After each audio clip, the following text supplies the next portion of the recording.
O áudio que vocês vão ouvir agora é parte do podcast Xadrez Herbal. Caso vocês queiram ouvir mais sobre esse assunto e outros temas de política internacional, é só ir em xadrezherbal.com. Bem, passemos agora para a coluna aberta, no qual eu e o Felipe daremos um giro pelo velho continente.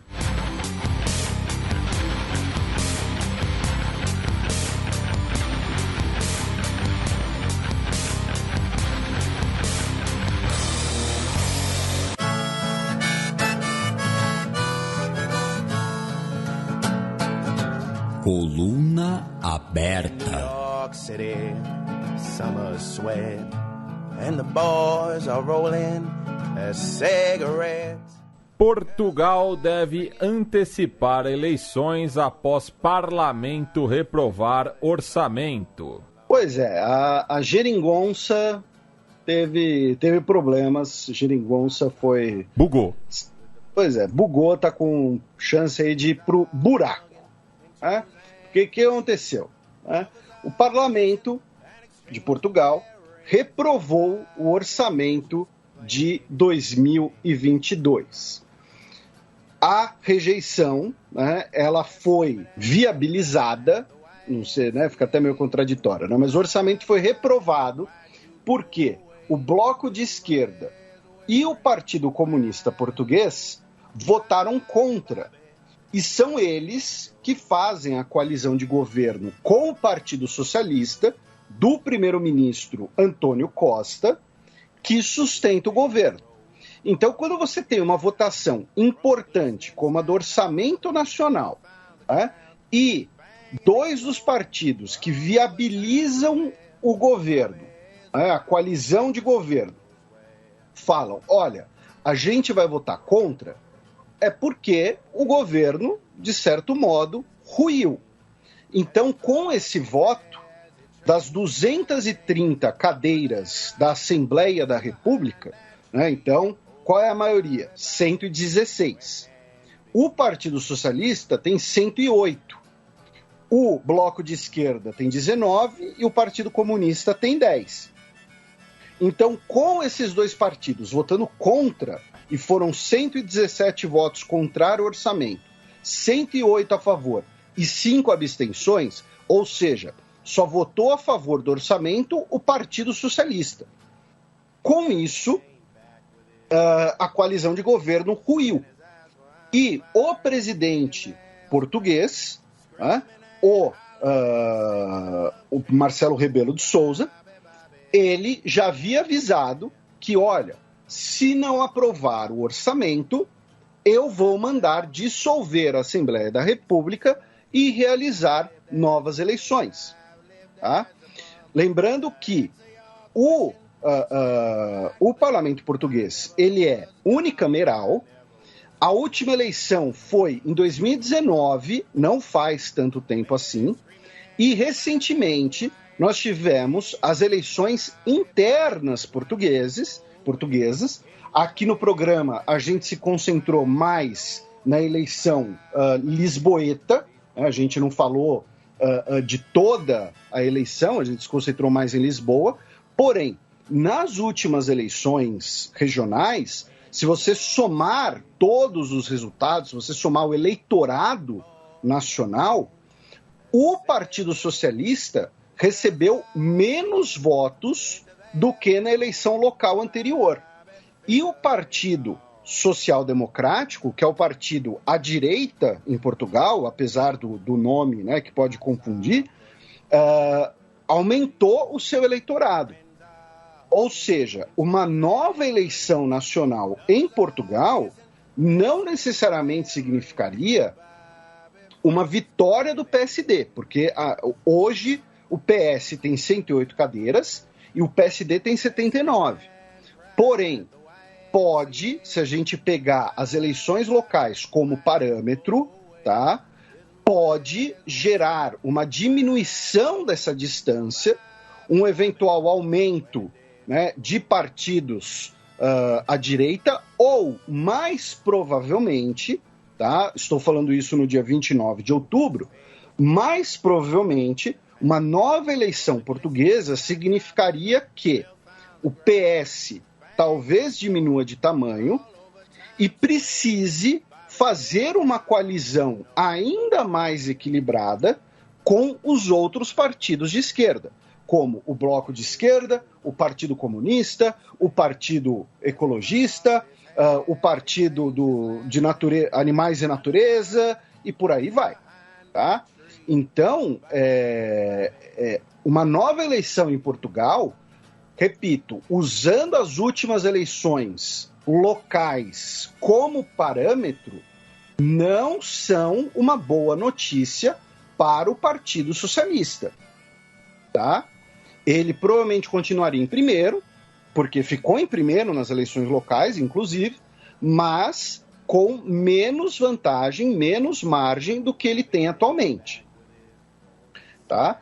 Então, agora, a pergunta que alguns dos nossos ouvintes podem fazer é: por que o Bloco de Esquerda e o Partido Comunista não aprovaram, né, o orçamento? Por que esses dois não aprovaram a geringonça? Ambos culparam o Partido Socialista pelo fim, tá? Dizendo que, olha, quando fizemos a coalizão, nesse caso, inclusive, são palavras da porta-voz do Bloco de Esquerda. Quando fizemos a coalizão, era um acordo de 4 anos. E o Premier, iludido pela obsessão da maioria absoluta, desconsiderou esse acordo nessa legislatura. Então, basicamente falando que, olha, o Antônio Costa, que por ter a maioria das cadeiras e querendo ter a maioria absoluta, ou seja, sem precisar de coalizão, ele não respeitou as nossas observações, as nossas recomendações para o orçamento, e com essas divergências a gente votou contra.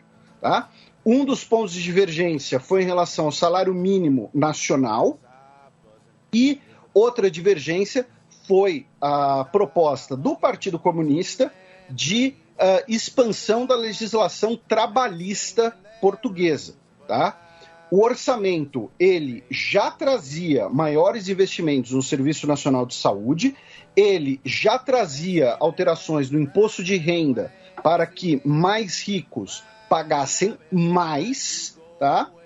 Porém, repito, os dois partidos menores culparam o Partido Socialista pela não realização. Já o Antônio Costa disse que o fim da geringonça é uma frustração pessoal e que o orçamento já tinha espaço suficiente para questões sociais. Meio que dizendo, olha, a gente botou investimento em saúde, a gente ia mudar imposto de renda, os outros dois partidos que queriam muito. A gente estava sendo mais realista. Né? Então, tem essa questão. Junto com isso, em paralelo, tem o fato de que há um debate em Portugal, um debate lusitano, sobre a neutralidade ou não do presidente Marcelo Rebelo de Sousa, que ele teria interferido, tá, no processo de negociação interno ao parlamento e que ele teria, né, favorecido essa solução de dissolver o parlamento, que não é automática. Ele não precisaria dissolver o parlamento, ele pode dar tempo para os partidos da esquerda se resolverem. Lembrando que a origem da carreira política dele é do Partido Social Democrata.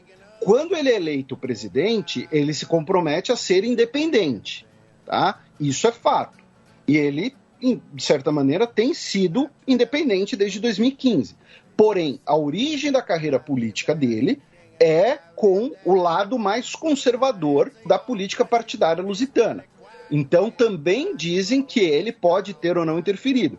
A gente já comentou aqui, então, até mais de brincadeira, eu particularmente nunca achei que chegaria num ponto como esse, mas a gente já comentou aqui que ele é um cara que gosta um pouco mais Ele é um cara um pouco mais presente na mídia, né? Ele é um cara um pouco mais carismático e tal, e a gente comentou isso quando isso não é um comentário clubista, tá? Mas quando o Palmeiras ganhou a última Libertadores, O treinador do Palmeiras é um português, o Abel Ferreira, e o Abel Ferreira, na coletiva, ele estava super feliz que uma das primeiras coisas que aconteceu depois do título foi que ele recebeu uma ligação do presidente de Portugal para dar parabéns para ele.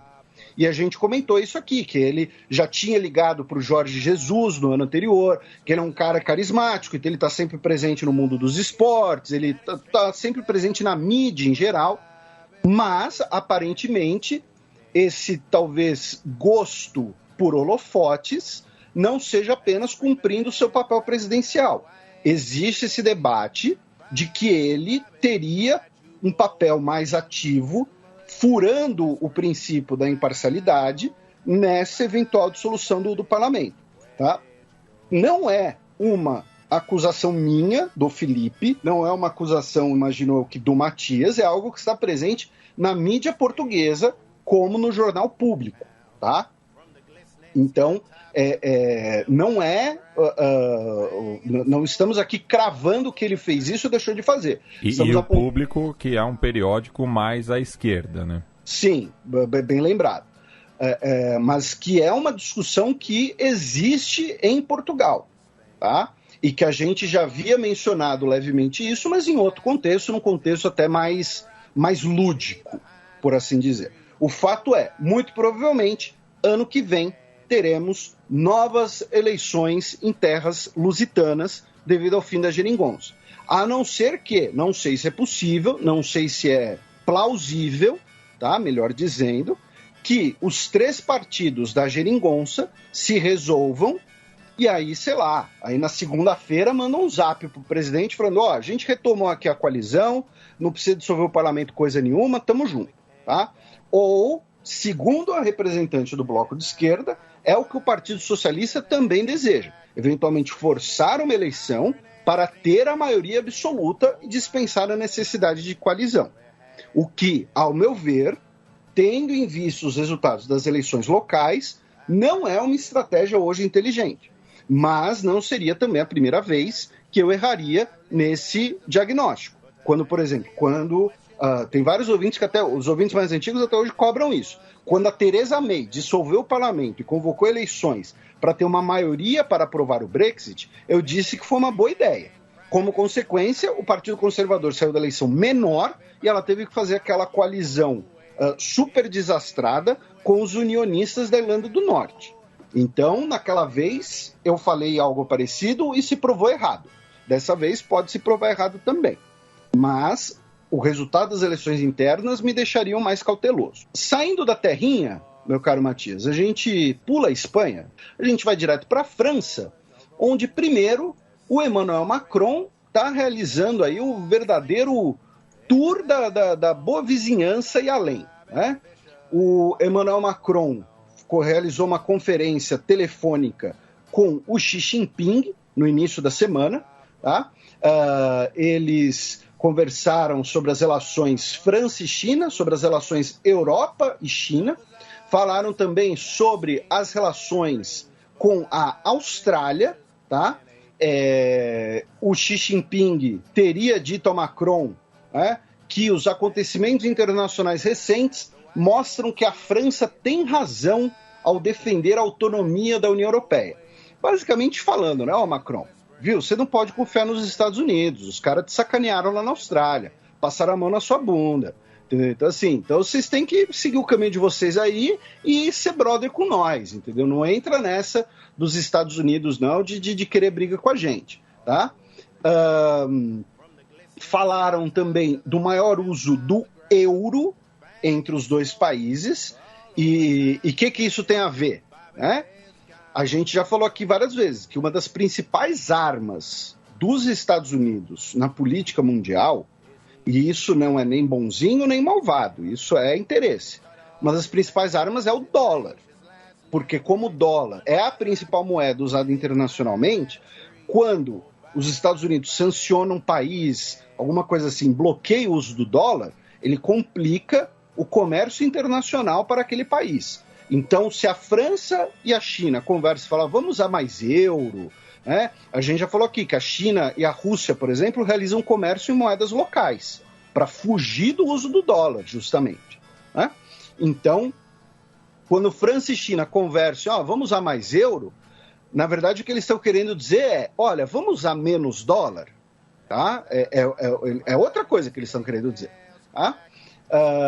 Aí depois dessa conversa com Xi Jinping, o Emmanuel Macron se encontrou com o Andrzej Duda em Paris, ele que é o presidente da Polônia, a gente vai falar mais da Polônia, né, para discutir as relações também entre Polônia e União Europeia. Lembrando que a França, ano que vem, vai presidir, lembrando não, né, avisando, vai presidir o Conselho da Europa. Então, o Macron, a partir dessa semana já, ele vai se tornar, de fato e de direito, o líder europeu. Porque, né, a liderança da União Europeia flutua entre França e Alemanha, que são os dois maiores orçamentos, os dois maiores contribuintes, mas a Merkel se aposentando, a Alemanha vai ter um governo novo, vai passar por um período ali de adaptação, a França já tem um governo consolidado, o Macron buscando a reeleição e a França na presidência do Conselho da Europa. Então, o Macron vai virar essa espécie de líder da União Europeia, né, perante o resto do mundo. Tá? Então, o Conselho da União Europeia, tá, gente? Desculpa, eu falei Conselho da Europa, mas o Conselho da Europa é outra coisa. Tá? Não confunda, especialmente vocês aí de RI. Tá? Não caiam na minha confusão.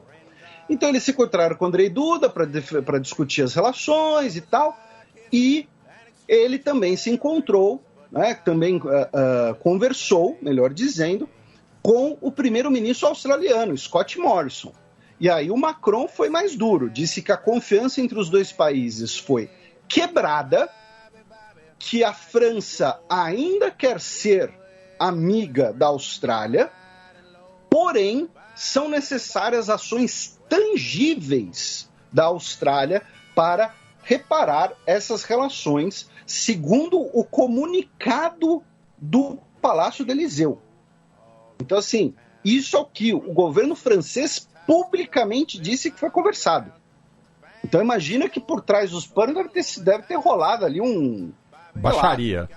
Baixaria. Eu não sei como um francês xingaria um australiano, não sei, o seu canguru de baguete, não sei. Tentei pensar aqui em alguns estereótipos culturais, nós fomos formados. Lembrando que tanto Austrália quanto França já sofreram com a diplomacia dos Simpsons, ou a falta de diplomacia dos Simpsons. Também. Mas nós fomos formados por Simpsons, Pica-Pau, Pernalonga. Tentei pensar no estereótipo cultural, mas não consegui. Ainda na França, o Rami Daillet, né, um dos principais...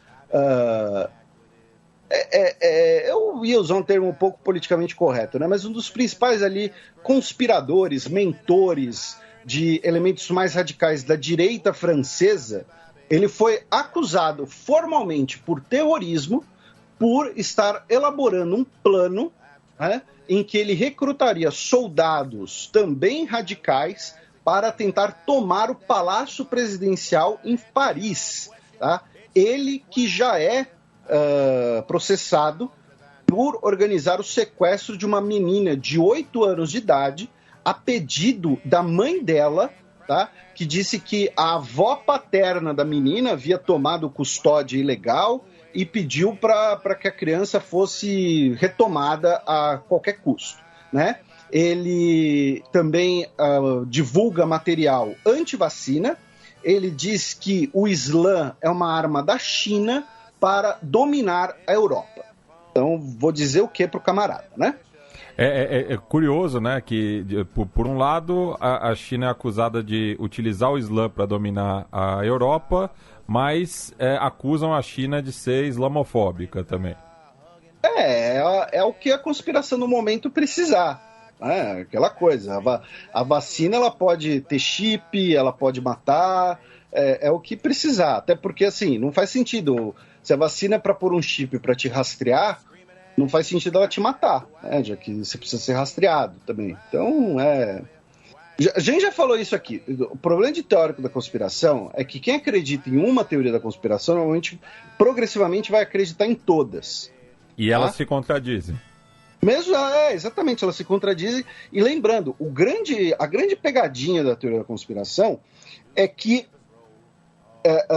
inverte totalmente o raciocínio lógico, porque a falta de evidências se torna evidência. Então é o seguinte, você vira para a pessoa e fala, mas vamos dar um nome aleatório aqui, mas Olavo não tem nada dizendo que a Terra é plana. Ah, não, mas é porque eles suprimem as evidências. Eles não querem que você saiba. Então, a falta de evidência se torna um argumento. Esse que é o grande problema da teoria da conspiração. Né? Enfim, mas nem tudo está legal nas relações francesas com o mundo, né? Já que o Reino Unido convocou o embaixador francês no Reino Unido para satisfações devido ao fato de que navios pesqueiros franceses e britânicos estão brincando de carrinho de bate-bate no Canal da Mancha. Né? Por quê? Porque a gente, né, já explicou brevemente isso aqui, mas isso é mais uma consequência do Brexit, que é o seguinte: o Canal da Mancha, ele é apertado, tá, gente? Você olha no mapa, né, o próprio tem no canal... Mas assim, lembrando que num dia de sol, num dia bem iluminado, em alguns pontos do Canal da Mancha você vê o outro lado, tá? É possível ver o Reino Unido em alguns lugares ali na região de Pas-de-Calais, na França. Tá? Na Normandia, nem tanto, mas na Pas-de-Calais ou na Bretanha dá para ver o Reino Unido, dependendo do tempo e tal. Então, e no meio do Canal da Mancha, não é nem no meio, né? Perto da costa francesa, tem a ilha de Jersey, que é um domínio do Reino Unido, porém está muito mais perto da França. E a gente já comentou isso aqui, a ilha de Jersey recebe energia elétrica da França, tá? Então a França tem um interruptor de energia elétrica de Jersey ainda por cima. E o que acontece? É muito complicado ali um barco pesqueiro ficar 100% no território do seu país. Então, pós-Brexit, né, o barco pesqueiro britânico tem que ficar em águas britânicas, o barco pesqueiro francês tem que ficar nas suas águas. E aí, consequentemente, um grupo acusa o outro de violar as suas águas. Então o francês vira e fala, eles estão pescando ostra nas nossas águas. Aí o britânico vira e fala, olha lá os franceses pegando ostra nas nossas águas. Aí os barcos começaram a se trombar, começaram a disparar rojão uns nos outros. A gente já falou isso aqui, não é a primeira vez que isso acontece. Só que, dessa vez, o que aconteceu? Os franceses disseram que o governo de Jersey não está cumprindo o acordo pós-Brexit e não está emitindo as licenças de pesca. Porque, como parte do acordo do Brexit, sabendo dessa questão geográfica, combinaram que, tá bom, então o barco pesqueiro francês pode pescar aqui, o barco pesqueiro britânico pode pescar ali, ele só tem que se registrar, tirar lá uma licença bonitinha, certinho. Aí os franceses começaram a falar, olha, de Jersey não está emitindo as licenças, Aí a França decidiu retaliar e começou então a realizar vistorias extremamente detalhadas nos barcos pesqueiros britânicos, fazendo com que os pescadores britânicos percam tempo e chegou a confiscar um barco, dizendo que não estava cumprindo lá as questões sanitárias. Sabe, dá para imaginar aquela coisa de seriado policial, sabe? Assim, tipo, o seu pneu aqui tá um pouco murcho, eu vou ter que confiscar o carro, né? Ó aqui o problema, né? Aquela coisa que normalmente não dá em nada, mas se a pessoa tiver de má vontade ou for muito rígida, pode dar problema. E aí os franceses confiscaram um barco pesqueiro britânico, junto com isso internaram a tripulação, né? Ou seja, vocês não podem voltar para o Reino Unido por enquanto, tem que resolver as pendências, tá? Porque vocês estavam pescando ilegalmente aqui nas águas francesas. E o governo francês, para melhorar, né, a ministra da pesca, a senhora Annick Girardin, disse que é um combate. Os franceses e os pescadores têm direitos. Houve um acordo assinado e nós devemos fazer com que ele seja aplicado. Os britânicos entendem apenas a linguagem da força. Uma declaração não muito amistosa, né? E aí, os britânicos convocaram o embaixador francês em Londres para dar ali as devidas satisfações sobre a arenga marítima. Porque, repito, né, por que a Europa passou por tantas guerras em tanto tempo? Porque é muita gente para pouco espaço. É importante ter noção disso, né? A Europa ela tem uma história extremamente violenta por várias razões. Uma delas é muita gente para pouco espaço. Tá? Muita gente nem tanto assim, mas é um espaço relativamente limitado. A Europa é super pequena. Tá? A gente já falou isso aqui, que a gente, até pela distorção dos mapas, a gente não tem muita noção do tamanho da América Latina, da Europa e tal, né? Então, outro dia, não lembro nem se a gente estava falando no ar ou em off. Eu e o Matias, a gente estava conversando sobre essa coisa de final de jogo único da Libertadores, né? E, por exemplo, um voo Buenos Aires, Cidade do México, é quase o dobro da distância de um voo Madrid-Moscou. E todo mundo sabe que Madrid e Moscou é longe pra caramba. Só que Buenos Aires, Cidade do México, é quase o dobro da distância. Tá? Então, a gente não tem muita noção disso. Então, assim, o Canal da Mancha é super pequeno. E tem barco ali belga, francês, britânico, de Jersey. Todo mundo querendo pegar as mesmas ostras. Não deve ter ostra pra todo mundo também, mas... Então, é por isso. A solução qual que é? É soltar rojão no navio do coleguinha. Aí, justamente, meu caro Matias, a gente cruza o Canal da Mancha, primeiro para notícias britânicas, depois para notícias da COP26. Né? Começando pelas notícias britânicas, o governo, né, anunciou que o reajuste dos combustíveis no Reino Unido vai levar ao maior preço desde 2012, tá? Especialmente o preço do diesel, colaborando para todo aquele cenário, né, que a gente já comentou, de desabastecimento, de falta de caminhoneiros, inclusive porque parte do combustível refinado, né, chegava no Reino Unido via União Europeia, então mais um preço do Brexit. Um Tribunal Superior de Londres está analisando o recurso dos Estados Unidos sobre a extradição do Julian Assange. Lembrando que o Julian Assange ele está no Reino Unido, ele seria extraditado e a sua extradição foi suspensa, né, devido a questões de saúde mental, e agora o governo dos Estados Unidos entrou com uma apelação querendo a extradição do Julian Assange. Falando de notícias da COP26, saíram novos estudos sobre emissões históricas de carbono e, por essas novas análises, o Brasil se tornaria um dos maiores poluidores desde o final do século XIX. Por quê?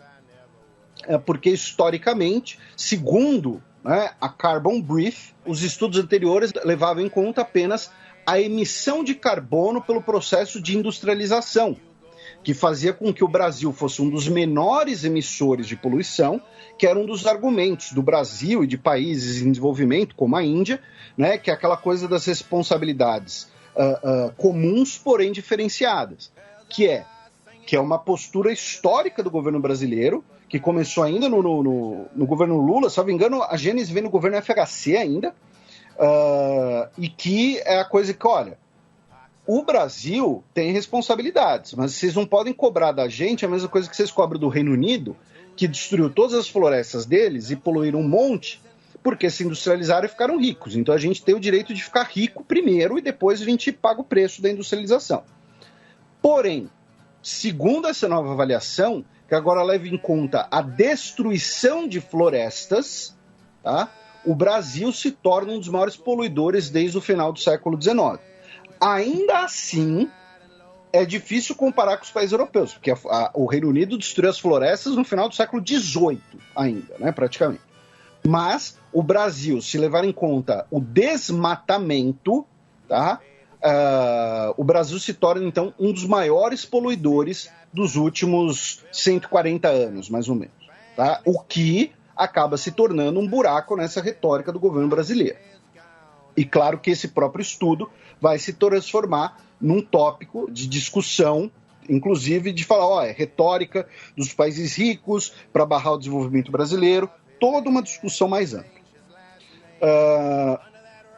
A Unesco também alertou que as florestas estão emitindo mais carbono do que nas décadas anteriores, ou seja, está tendo mais queimadas, tá?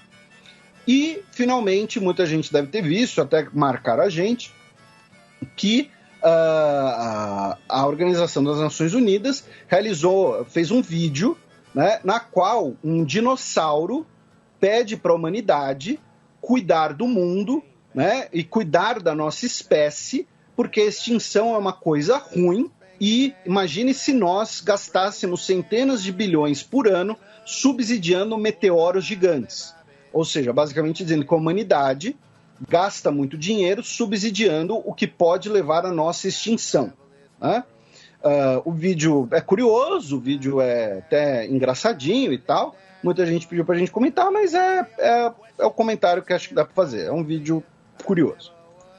Nos domínios britânicos, meu caro Matias, né? A atual governadora-geral de Barbados, a Sandra Mason, foi eleita de forma unânime pelo parlamento local como a futura presidente do país. Tá? Ela vai tomar posse no dia 30 de novembro, quando Barbados oficialmente se torna uma república.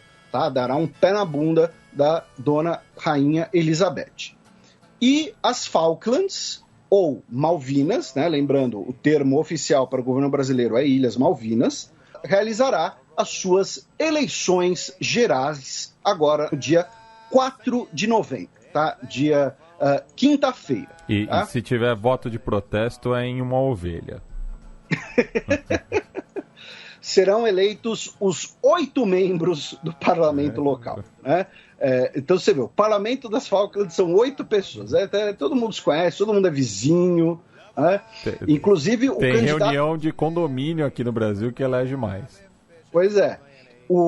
Na última eleição, o candidato mais votado foi o senhor Roger Spink, e ele recebeu 651 votos. Isso porque a população é pouco mais de 3 mil pessoas. A população de pessoas. Não de ovinos. Se fosse de ovinos, ia eleger bem mais. A gente cruza o Canal da Mancha de volta, né? A Angela Merkel, na Alemanha, foi homenageada, né, na última cúpula da União Europeia, foi declarado um monumento da unificação europeia, né, um monumento vivo, e o governo alemão, curiosamente, também anunciou que o senhor Olaf Scholz, né, o próximo primeiro-ministro, estará presente na reunião do G20, agora em Roma, e também na COP26, né? Ou seja, para facilitar a transição, para já fazer essa transição, uma coisa muito, muito cívica, muito interessante, né? Eu já contei aqui a história da Conferência de Potsdam, né? Nos momentos finais da Segunda Guerra Mundial, que a foto de abertura da conferência é com Winston Churchill e a foto de encerramento da conferência é com Clement Attlee, porque os resultados das eleições britânicas foram publicados durante a cúpula e a delegação britânica foi dobrada. Foi a delegação do governo conservador, do Winston Churchill, mais a delegação trabalhista do Clement Attlee, dependendo de quem vencesse a eleição. Então, um processo assim parecido, né? Vamos passar rapidamente Luxemburgo, né, o Graal da Europa, com 2 notícias. A primeira é que Luxemburgo liberou o plantio de maconha para consumo doméstico. Só assim para amenizar a situação do Cruzeiro, né? Eu sabia que você ia fazer alguma piadinha, até porque o Twitter foi a loucura. Pois é. Né? Cruzeiro ontem que perdeu de 3-1 do Remo, e eu acabei descobrindo que existe uma certa freguesia do conjunto celeste de Belo Horizonte para o azulino de Belém. Eu não fazia a mínima ideia disso. Também não. E aproveitando o momento futebolístico que você trouxe, para deleite ou desespero de alguns ouvintes, esses dias eu reassisti o grande clássico, né, Sultans of Luxemburgo. Se você nunca assistiu, assista. E tem uma coisa nesse vídeo que envelheceu muito mal, que o Luxemburgo ele fala, não, porque o David foi fazer lá um curso da UEFA, um curso dado por uns portugueses que nunca ganharam nada, e os 2 últimos campeões da Libertadores são portugueses. E o Luxemburgo, que dos grandes treinadores dos anos 90 e 2000, foi o único que não ganhou a Libertadores. Pois é. Então, fora os outros títulos de Abel e Jorge Jesus. Então, tem esse outro detalhe. Mas no caso, o Grão-Ducado de Luxemburgo, né, o Ducado de Luxemburgo, se tornou o primeiro país europeu, né, a descriminalizar o cultivo de cannabis, porque nem nos Países Baixos é legalizado. Tá? Não pode usar a droga em público, não pode vender a planta, apenas o comércio de sementes. Porém, o porte de até 3 gramas deixa de ser crime e as pessoas podem cultivar cannabis para uso pessoal. Né? Então, está aí Luxemburgo autorizando. E, por outro lado, o premier de Luxemburgo, o Javier Bettel, ele está em maus lençóis porque descobriram que o seu TCC de 56 páginas, descobriram que apenas 2 dessas 56 páginas não são plágio. Tá? Como que é? 2 das 60? 2 páginas de 56 não são plágio. O resto é plágio. Pois Deus. Ele disse que isso faz mais de 20 anos atrás, tá? Que ele era um jovem graduado e que ele tem certeza que a Universidade de Lorena, né, no leste francês, vai saber, né, que o trabalho seguiu os parâmetros da época, né, que aparentemente no final dos anos 90 todo podia mundo fazer plagiava. A diferença é que não tinha inteligência artificial que pegava. Né? Quando a internet surgiu, realmente, muita gente plagiou, mas enfim. Então, mas tá aí, estão criticando ele porque o seu TCC em ciência política é um grande plágio, tá? Por falar em plágio em treinador de futebol, me lembrei do Carlos Alberto Parreira, não sei porquê. Eu não peguei a referência. Descubra. Meu Deus, meteu um descubra no programa. Agora vamos até a Itália, onde começou o julgamento do Matteo Salvini, né, o líder da Liga, ex-Liga Nord.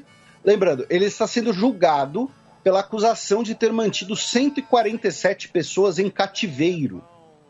Por quê? Na época, os nossos ouvintes talvez se lembrem, em agosto de 2019, um navio que resgatou 147 pessoas no Mar Mediterrâneo foi impedido de desembarcar, né, dessas pessoas de desembarcarem na Itália. E elas tiveram que ser mantidas no navio, em alto mar, sem abastecimento vindo do litoral, ou seja, com pouca disponibilidade de água potável, de alimentos. Então ele é acusado de ter mantido essas 147 pessoas em cativeiro, tá? E o julgamento é no sul da Itália, em Palermo, tá?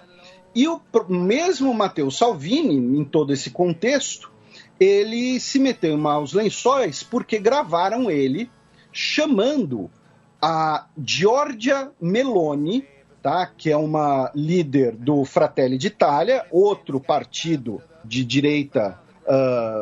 O Fratelli d'Italia, talvez, inclusive, o Fratelli d'Italia, inclusive, ele é um partido mais de extrema direita, ele flerta com o neofascismo, a gente já falou isso aqui.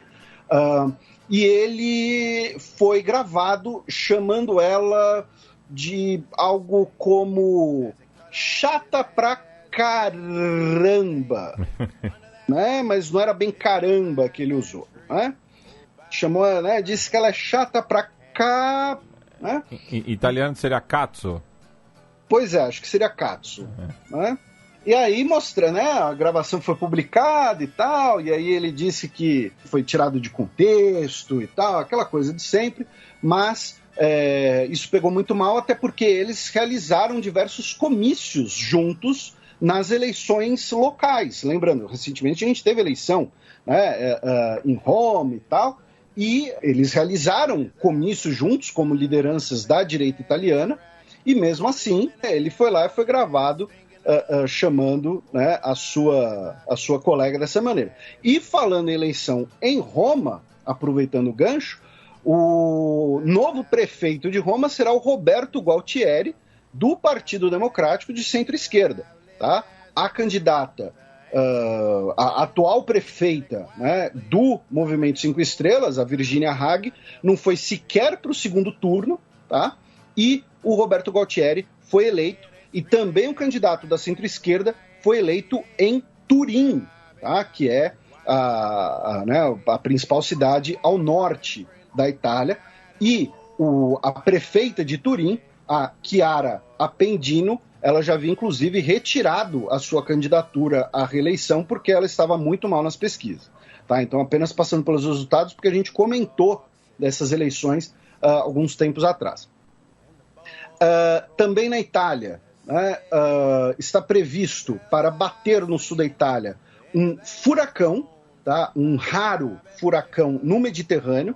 As cidades da Sicília já estão sofrendo com enchentes e ventos fortes. Assim, é muito bizarro, né? Porque eu não sei quais são as prioridades, às vezes, das reportagens. Porque a única reportagem que eu vi falando disso, em português, foi que uma concessionária no sul da Itália perdeu vários carrões devido à enchente. Né? Tem uma porcaria de um furacão no Mediterrâneo, que é um fenômeno extremamente raro, né? Ou seja, mais um sintoma, né, do clima doido que a gente vive, das mudanças climáticas. E, não, mas olha só, a concessionária aqui com umas Lamborghini, perdeu a Lamborghini, que coisa, é Lamborghini zoada, pode parar em mercados secundários, aí, sei lá, alguém aqui no Brasil que vai comprar essa Lamborghini. Lamborghini aqui na Itália é um carro nacional, então não... lá o carro importado é o carro chinês. É um Peugeot.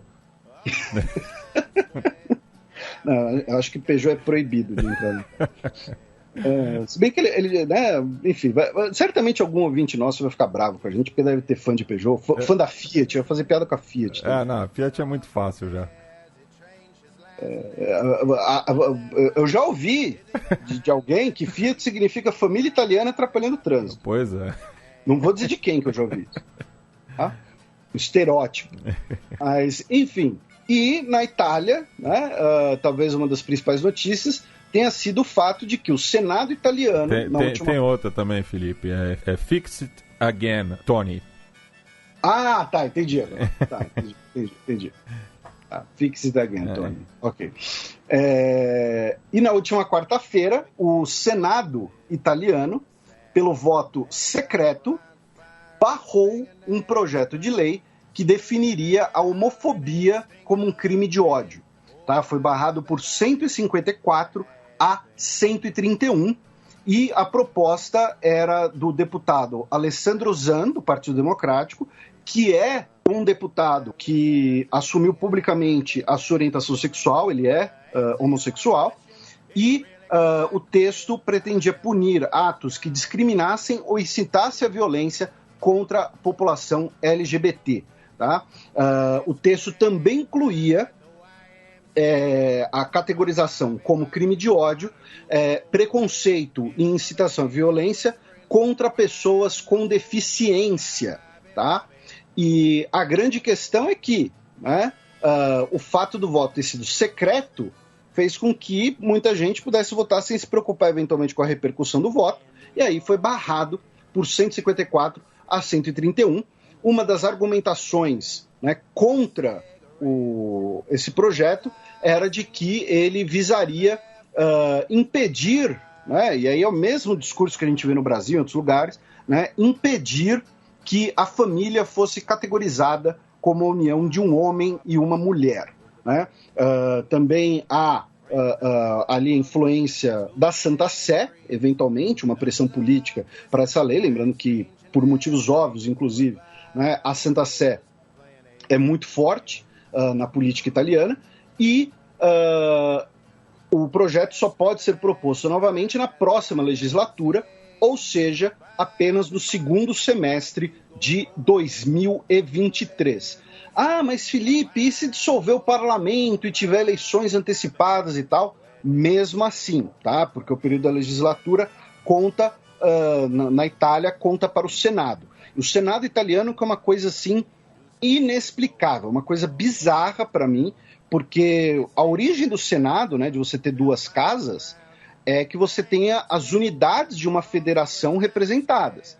Então, a Câmara dos Deputados representa a população, o Senado representa os estados. Então, vamos pegar os Estados Unidos, né, que usa o voto distrital puro. Você vai ter um estado como Montana, que tem 1 deputado, porque tem pouca população. A Califórnia vai ter mais de 50. Mas no Senado, ambos estão em pés de igualdade, cada um com 2. A Itália, que não é uma federação, tem um Senado proporcional. Então você vai ter regiões da Itália com 7, 8 senadores, outras regiões com 2, 3. Então é bizarro, tá? Não dá para entender o Senado italiano, não dá para entender que queriam fazer isso. E a Itália, que vai sediar a cúpula do G20 agora, nesse final de semana, né? Como consequência, a gente vai tratar mais dela no próximo programa, que a gente pode antecipar, né, que quem são os convidados, né, desse G20. O governo da Espanha e o governo dos Países Baixos, que são sempre, né, os convidados, que é praticamente um G22, né, na prática. O sultão de Brunei estará presente representando a ASEAN. O Félix Tshisekedi, o presidente da República Democrática do Congo, estará como secretário-geral da União Africana. O Paul Kagame, presidente de Ruanda, estará como secretário-geral para a Parceria do Desenvolvimento Africano. E também foi convidado o primeiro-ministro de Singapura, o Lee Hsien Loong. Além deles, claro, né, os tradicionais representantes do G20, mais os dois representantes da União Europeia. Dentre os representantes, né, estarão presentes o presidente brasileiro, Jair Bolsonaro, que embarcou hoje, né, para a Itália. Ele transmitiu o cargo ao vice-presidente Hamilton Mourão, e ao transmitir, né, o cargo, ele comemorou a folga, né, quando deveria ser uma viagem de trabalho. Além de estar em Roma, o presidente Bolsonaro vai visitar a cidade de Anguilana Veneta, no Vêneto, de 20 mil habitantes, onde ele vai receber uma homenagem da Câmara de Vereadores local, como cidadão honorário, já que é dali que imigraram os seus bisavós. E por conta disso... E só uma coisa que me caiu a ficha ao ler essa notícia, de que o sobrenome original é Bolsonaro, né, com Z. Então, que me parece o gentílico de Bolzano, que é uma cidade ali na região de Trentino Alto Adige, né, que fica justamente ao oeste do Vêneto. E hoje também a prefeitura da cidade amanheceu coberta, com a sua entrada coberta de esterco, tá? Num protesto do grupo ambientalista Rise Up for Climate Justice contra a homenagem ao presidente brasileiro. E, inclusive, também gerou, né, um constrangimento a diocese de Pádua, né, que é a província onde está localizada essa cidade, e as lideranças da igreja não receberão o Bolsonaro, como é de praxe nesse tipo de visita. E na segunda-feira, o presidente brasileiro vai visitar um monumento a cerca de 500 pracinhas brasileiros que morreram na Segunda Guerra Mundial, em Pistoia, tá? E aí algum ouvinte nosso mais sintonizado pode pensar, pô, mas espera aí, Felipe, o Bolsonaro ele vai estar na Itália ainda na segunda-feira, mas não já vai ter começado a COP26 lá em Glasgow? Ele não deveria emendar Roma com Glasgow, como vários líderes mundiais vão fazer? Não vai. O governo brasileiro oficializou a ausência do Bolsonaro, que já era especulada. Segundo, né, o vice-presidente Hamilton Mourão, o Bolsonaro ele iria lá e só iriam jogar pedra. Então é melhor mandar uma equipe robusta com capacidade para negociar. No fundo, a gente sabe que, primeiro, iriam sim jogar pedra na presença do Bolsonaro e de forma justa, já que até pouco tempo atrás o ministro do Meio Ambiente era o antiministro, né, como você brilhantemente chamava ele, Ricardo Salles, que inclusive está aí com inquéritos na justiça por ter, né, movimentado aí alguns milhões de reais de, né, a justiça suspeita de alguma coisa. Eu não sei de nada. Segundo, ele ficaria isolado lá, ou seja, renderia provavelmente imagens, né, não muito agradáveis, e ainda tem a questão da vacinação, né, na qual, segundo o Bolsonaro, ele não se vacinou, existia ali aquela especulação, como seria a entrada de pessoas não vacinadas no Reino Unido. Não se vacinou, mas virou a caderneta de vacinação dele é confidencial, né? Pois é. E, assim, dificilmente um país barraria um chefe de Estado por conta disso. Tá? Né? Mas, de qualquer maneira, ele não vai na COP26, se soma aí ao Putin, ao Xi Jinping como algumas das principais ausências, o que é bastante infeliz, bastante triste, e vai ficar alguns dias, né, passeando pela Itália com o dinheiro do contribuinte. Né? Veremos como será a agenda dele no final de semana, que a gente vai comentar, como eu disse, semana que vem, no contexto da gente falar do encontro do G20 e da COP26. E o G20 ele tem uma coisa que a gente já explicou aqui no ano retrasado e anos anteriores, que é o seguinte: o G20 em si, e muitos ouvintes às vezes falam isso, para que serve o G20, para que serve e tal? Muitas vezes, de fato, não vai chegar em coisas muito ambiciosas, em decisões unânimes muito avançadas e tal. Mas o G20 serve principalmente para você colocar algumas das principais lideranças mundiais no mesmo local por 48 horas que seja, a trabalho. Então, o G20, e assim como a própria Assembleia Geral da ONU, a gente também já comentou, não tem o valor só pela cúpula em si, mas pelos encontros realizados à margem da cúpula. Né? Porque, repito, você vai ter todas as principais lideranças mundiais no mesmo local. Então, em vez do presidente brasileiro, né, supondo o presidente brasileiro que estivesse interessado nesse ramo, né, tenha que visitar os Países Baixos, a Espanha, a Alemanha, o Japão e a África do Sul, ele pode marcar 5 reuniões seguidas com essas pessoas no mesmo local ali em Roma, entendeu? Todo mundo ali tomando um vinho de qualidade e tal, e negociar temas pertinentes, conversar questões pertinentes a esses países. E isso já está ocorrendo. Inclusive, principalmente, talvez, hoje tivemos um encontro entre o Joe Biden, presidente dos Estados Unidos, e o Emmanuel Macron, presidente da França. Eles se encontraram em Roma, tá? A gente falou agora há pouco das conversas do Macron com outras lideranças, depois da questão dos submarinos, da parceria AUKUS, e o Joe Biden disse que o seu país conduziu as conversas, né, com a Austrália de uma maneira pouco elegante. O que aconteceu foi desajeitado, tá? Mas quero deixar claro, a França é um parceiro extremamente valioso para os Estados Unidos e um poder por si mesmo. Tá?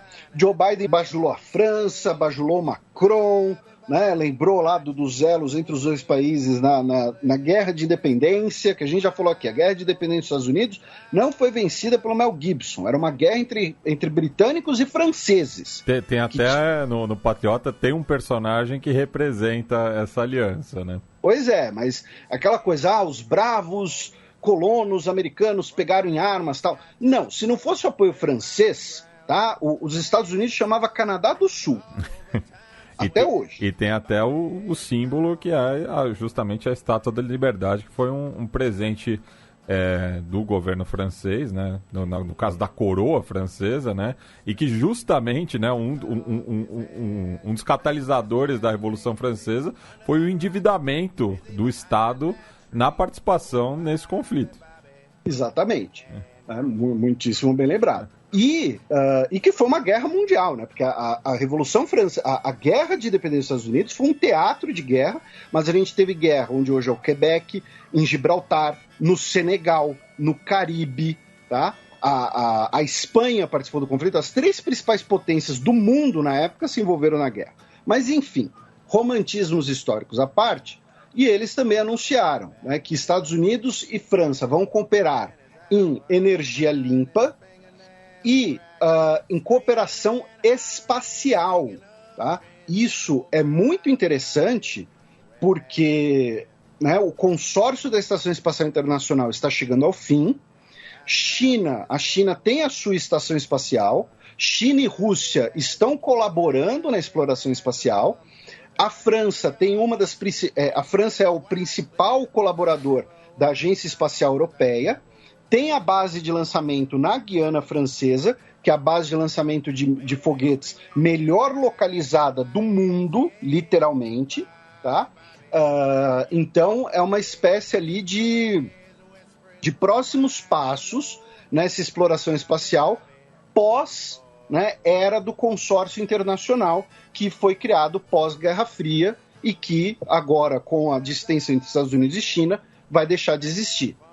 Foi anunciado também que a Kamala Harris vai visitar Paris em 11 de novembro e com diálogo de cooperação para mercados de defesa. Tá? Então, basicamente, vai ter ali alguma compensação para a França devido ao contrato dos submarinos, né, e os Estados Unidos ter passado a mão na bunda da França. Joe Biden também se encontrou com o Papa Francisco, né, o Joe Biden, que é o segundo presidente católico da história dos Estados Unidos, e o Papa Francisco disse que, independente das visões de mundo do Joe Biden, ele tem o direito de comunhar como qualquer católico. Uma referência ao fato de que católicos mais conservadores, não só nos Estados Unidos, mas em outros países, dizem que o Joe Biden não deveria poder receber a comunhão por ser a favor da descriminalização do aborto, tá? Então, teve lá uma comenda, se encontraram, enfim. Não sei se teve uma camisa do São Lourenço rolando. O Joe Biden nem deve saber o que é o São Lourenço, mas azar o dele, também teve esse encontro. Da Itália, meu caro Matias, vamos para a Hungria, né, onde o senhor Viktor Orbán já começou com um discurso de teoria da conspiração, né, dizendo por quê? Porque as pesquisas apontam que a oposição unificada, que definiu o seu candidato, e a gente falou disso semana passada, não vou conseguir pronunciar o nome da cidade que ele é prefeito, tá? E a gente vai falar mais disso até o ano que vem, é claro, mas a oposição unificada, que vai desde o Partido Socialista até grupos conservadores, dissidência do Fidesz, do partido do Orbán, definiu o seu candidato único. As pesquisas apontam uma corrida bem apertada, e o Viktor Orbán já disse que Bruxelas, o Washington e o George Soros estão tentando interferir nos assuntos internos da Hungria. E o George Soros, que é húngaro, né? Isso, que é húngaro, sobrevivente da perseguição nazista, foi um dos principais financiadores, né, de programas ali universitários da Hungria pós-período socialista. E aí o Viktor Orbán falou assim: nossa força é nossa unidade, nós acreditamos nos mesmos valores, família, nação e uma Hungria forte e independente.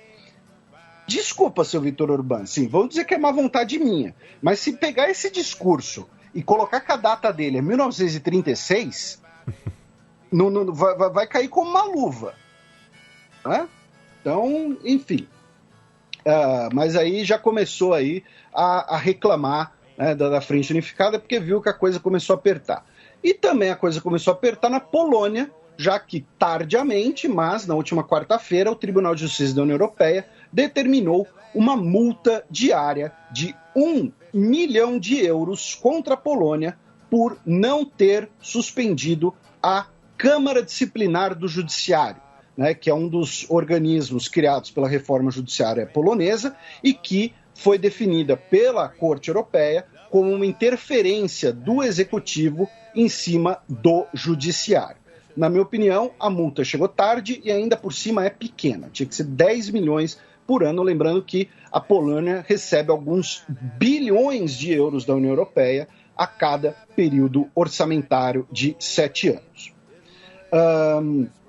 Em Moldova, o preço do gás natural subiu depois das críticas do governo local, do novo governo local, ao governo russo, né? Até porque o gás natural usado em Moldova vem da Rússia. Moldova era um país da União Soviética, inclusive. E não só do espaço soviético, né? Cerca de 40% do gás consumido na União Europeia também é proveniente da Rússia.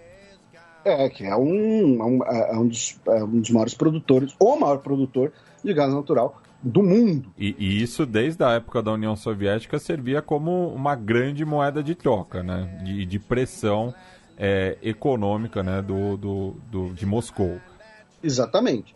Daí que veio o termo, inclusive, geopolítica, né? Quando questões geográficas são levadas para o campo da política, né? Eu estou falando isso porque sempre tem algum ouvinte e tal, adeptos de algumas teorias da RI mais recentes que falam que a geopolítica morreu, a geopolítica não faz mais sentido. Nossa, isso é um saco. E que também minimalizam a geopolítica, enfim.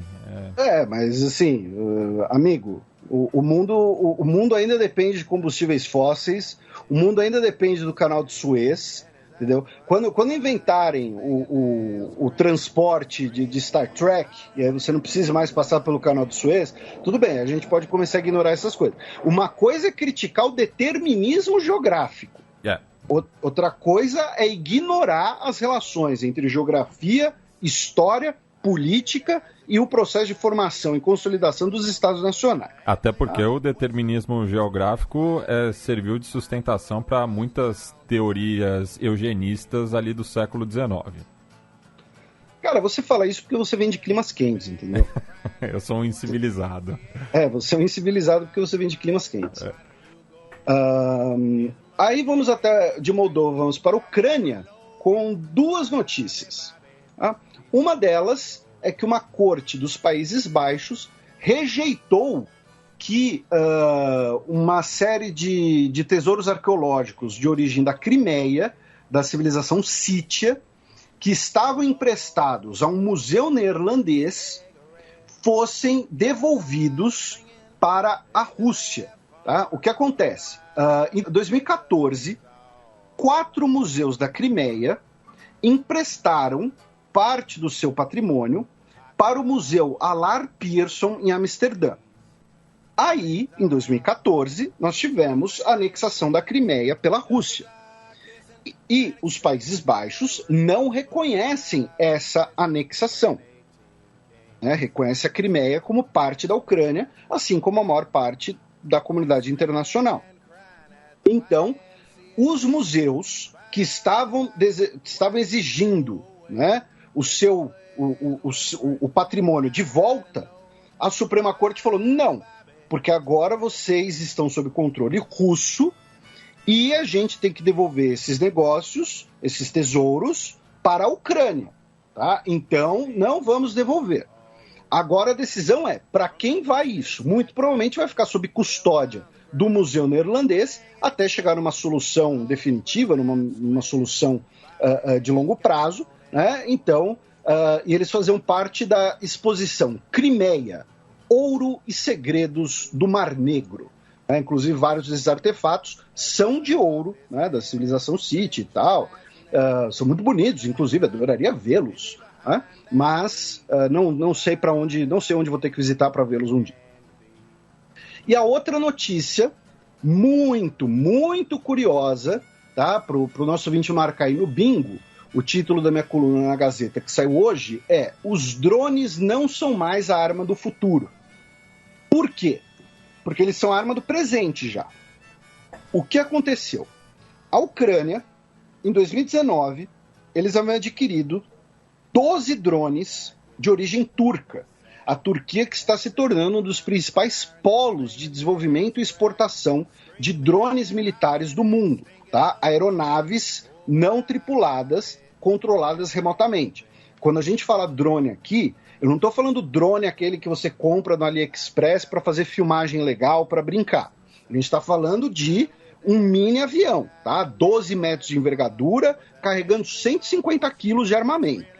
Tá? Estou falando de um mini avião controlado remotamente.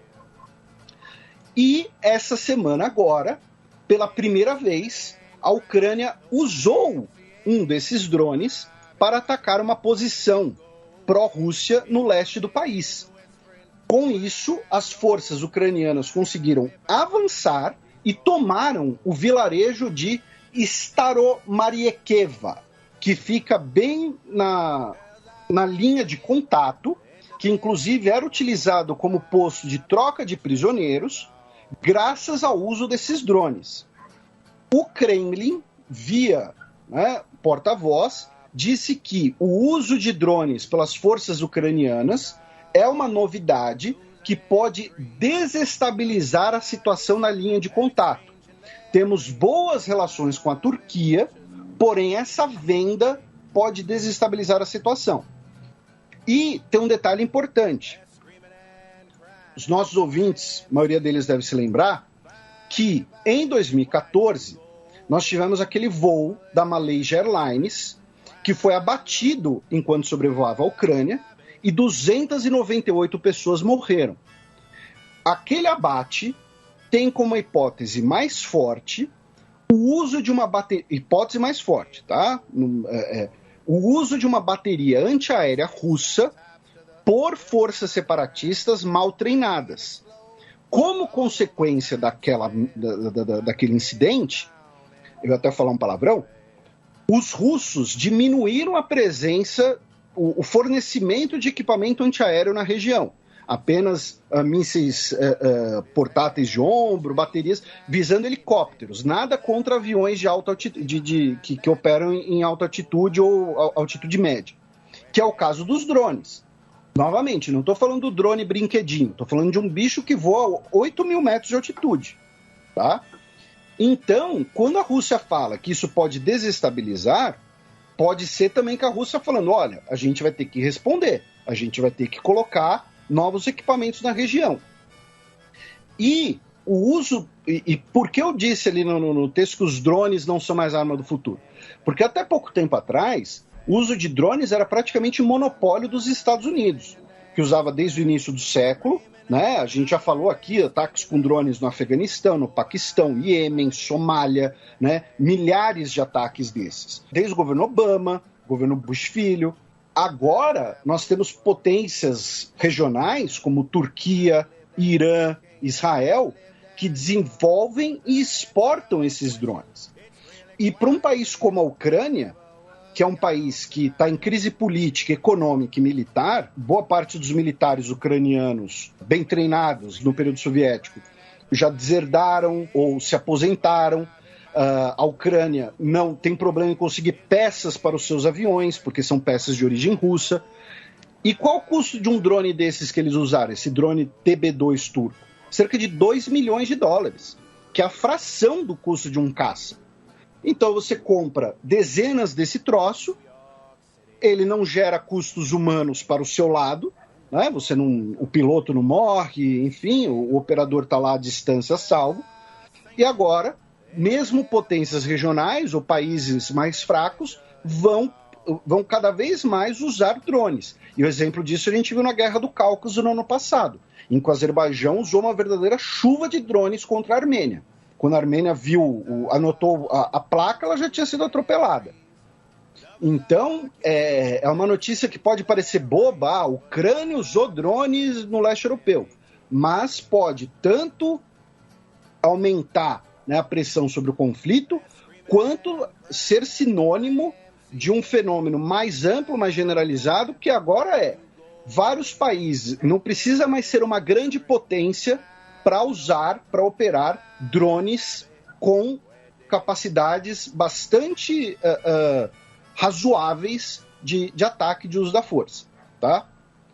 E falando em Turquia, o jogador de basquete turco, embora ele seja suíço de nascimento, e é adversário político do sultão Erdogan, do sultão Erdogan, o Enes Kanter, do Boston Celtics, ele disse que a China é um governo que viola direitos humanos, que comete abusos contra os muçulmanos uigures, e o Xi Jinping é um ditador brutal. E os nossos ouvintes talvez se lembrem de quando um funcionário do Houston Rockets tuitou algo até mais leve que isso, era um funcionário, não era nenhum jogador. E a China é o maior mercado da NBA. O basquete é muito popular na China. Muito por conta do Yao Ming. E o que aconteceu, meu caro Matias? A Tencent, a parceira da NBA na China, cancelou todas as transmissões dos jogos do Boston Celtics e deletou todos os jogos do Boston Celtics e highlights que estavam na sua plataforma de streaming. E estamos falando de uma das franquias mais populares da liga, né? Pois é. Então, e o Enes Kanter ainda chamou, né, ainda provocou, perguntando se os outros jogadores muçulmanos da liga não vão falar nada, incluindo o Karim Abdul-Jabbar, que é um dos maiores jogadores de basquete de todos os tempos. Eu e o Matias, nós gostamos de basquete, mas a gente não está falando isso aqui só pela questão esportiva, mas porque é mais um desdobramento dessa relação em que você vai ter uma ruptura política entre China e Estados Unidos, você tem críticas ao histórico de direitos humanos, mas ainda assim você tem interesses econômicos muito profundos. E que recentemente também teve a polêmica envolvendo um executivo do Houston Rockets, que justamente foi a franquia pelo qual o Yao Ming jogou na sua estadia nos Estados Unidos. Pois é. E no Boston Celtics, eu não lembro de nenhum chinês no Boston Celtics. Eu lembro do Yi, que jogou no Milwaukee Bucks, principalmente. Que o John Oliver tira um sarro. Sim. Mas agora eu não lembro de nenhum chinês pelo Boston Celtics. O Jeremy Lin deve ter jogado um tempo lá. Mas o Jeremy Lin é de origem taiwanesa e ele é dos Estados Unidos, né? Sim. Mas ele talvez tenha sido um dos principais jogadores de origem asiática, né, dos últimos tempos. E o Erdogan, falando nele, desistiu de expulsar, né, 10 embaixadores no país, incluindo aí um embaixador dos Estados Unidos, depois de que esses vários diplomatas defenderam a libertação do Osman Kavala, que é um ativista de oposição que está preso desde 2017 sem julgamento nenhum. O cara está preso há 4 anos sem julgamento.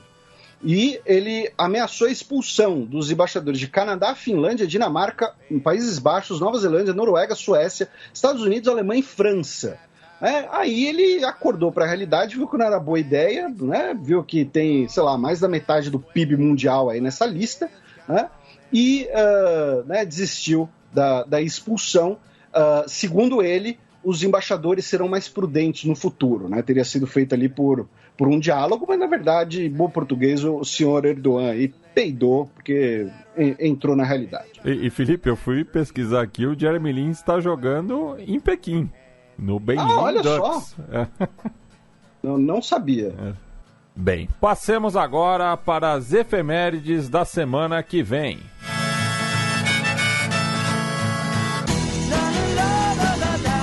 A Semana na História. –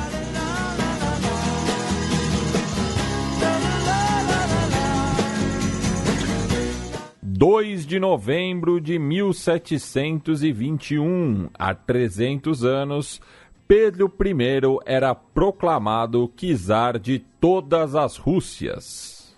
Pois é a formalização do Império Russo, né? Lembrando que o czar da Rússia era basicamente centrado ali em Moscou, né, inicialmente. Você tem a expansão desses domínios. E o que é o czar de todas as Rússias, né? É a pequena Rússia, que é a Ucrânia, e a Rússia branca, que é Belarus. Ele vai construir a nova capital, São Petersburgo, né? Justamente, né, nesse período de transição, e ele governa, então, o Império Russo, né, como czar de todas as Rússias, até 1725, ele que depois vai ser chamado, né, de Pedro o Grande, já que ele vai conduzir ali uma espécie de rebranding. Não é nenhum rebranding, mas um favorecimento, né, de desenvolvimento científico, cultural e tal. E a gente muda a sede do poder para Petrogrado, justamente. Ainda São Petersburgo, né, com o nome germanificado. E aí a gente fala bastante disso no primeiro Fronteiras Invisíveis do Futebol, sobre a história da Rússia. Lembrando que são 2, né? a gente fala do período imperial e depois do período do final do Império Russo, período soviético, e depois dissolução da União Soviética, que é o período que você tem o desenvolvimento do futebol. Né? E eu replico aqui a indicação que eu dei à época do filme gravado em plano de sequência, Arca Russa, né, cujo cenário é justamente o Museu Hermitage. E você, quando fala plano de sequência, só esclarecendo no nosso vídeo, não tem corte. Né? Tudo um take só. É como se fosse uma peça de teatro, né, no museu, que é enorme e com diversos figurantes, enfim. É um filme que só de pensar em como ele foi feito já me dá cansaço. Imagina o assistente de produção, como sofreu, né, nessa gravação.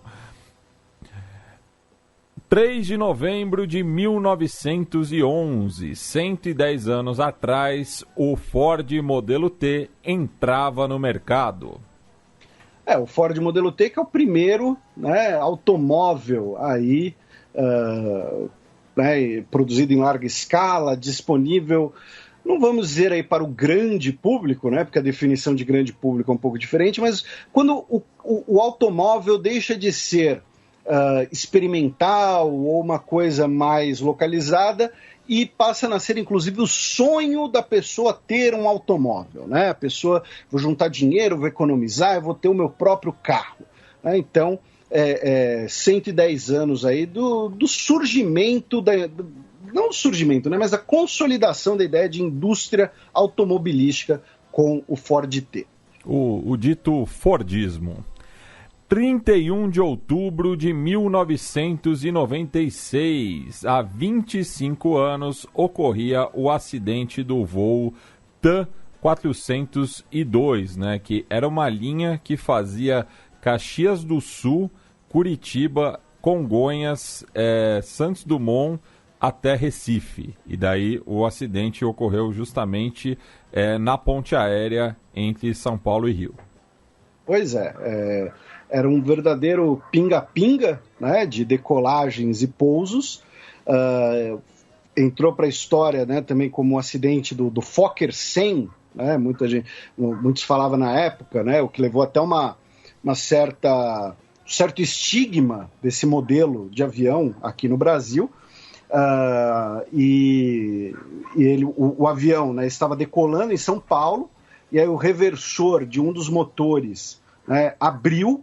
Isso fez com que é como se você está acelerando o seu carro para chegar a 300 km por hora e puxa o freio de mão, né? E aí o avião perdeu velocidade, perdeu sustentação, caiu logo depois, pouco saiu do solo. Todos os 96 ocupantes da aeronave morreram, mas 3 pessoas em solo também morreram. Detalhe que a aeronave era novíssima, tá? Tinha 3 anos de operação, se não me engano, 4 anos de operação. A própria TAM era uma companhia recente, né? Isso. E foi um acidente que marcou muito, né? Aquele período, eu lembro, eu era criança, né? Então... eu estava em aula na 4ª série, mas já o Zum Zum Zum já era enorme, sem internet. E foi um período, né, que além desse acidente, aí 2 anos depois teve o acidente dos Mamonas Assassinas, aí teve um outro acidente de um avião da TAM também. Foi um período ali que teve vários acidentes fatais na aeronáutica brasileira e também muito explorado na imprensa, às vezes sensacionalista, né, aquela coisa, né, de domingo legal, né? Então vamos falar aqui com a pessoa que o trem de pouso do avião caiu na sala. Então também não ajudava muito.